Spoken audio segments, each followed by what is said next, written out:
From the Newstalk ZB newsroom, this is Newsfix. In this update, a forensics team is in Auckland's Browns Bay as investigations continue after one person died after assaulting someone. Police and ambulance were called to a Clyde Road sushi restaurant shortly before 6 p.m. yesterday evening. The victim has been taken to hospital with serious injuries, and the offender died at the scene from a self-inflicted injury.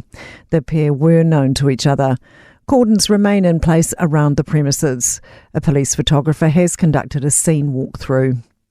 And a homicide investigation's been launched after a body was found inside a burnt-out vehicle in Longlands, Hastings. The body was found on Irongate Road West on Tuesday night.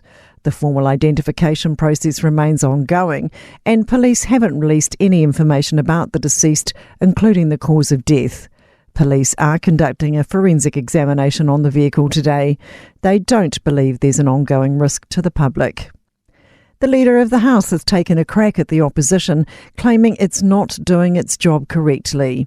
Newstalk ZB analysis shows the number of written questions Labour MPs have asked during the government's first 100 days is just under 7,500. But in 2017, National MPs asked Labour a collective 16,200 written questions over the same period. Chris Hipkins says National were just gumming up the works for the then government. But Chris Bishop believes these numbers show Labour's asleep at the wheel. Well, the Labour Party was a hopeless government and they're equally as hopeless in opposition. However, Chris Hipkins says back then National was attempting to gum up the works of the government. We're asking a lot of questions, but they're more well-developed questions, they're more targeted questions. They were just sort of astroturfing and wasting time with questions. Hunters are being reminded to be extra diligent this raw season. It's breeding season for deer from now through to early April, peaking this Easter weekend. Firearms safety authorities Mitchell McElraith's urging hunters to stay safe. What we ask from the hunters is just have a plan and stick to it rather than relying on luck. That's news. In sport, Black Ferns fullback Renee Holmes is unlikely to make a code switch to rugby league in the immediate future. It comes after her former teammate Stacey Waka signed with the Broncos NRLW side earlier this month.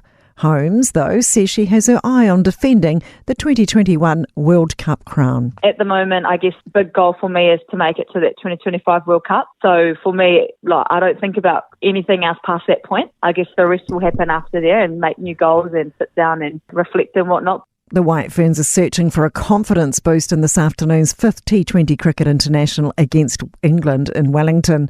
They've already lost the series and will be without skipper Sophie Devine due to a quad strain. A tidy opening 9 for Lydia Ko in her opening round of the LPGA Tour golf tournament in Arizona.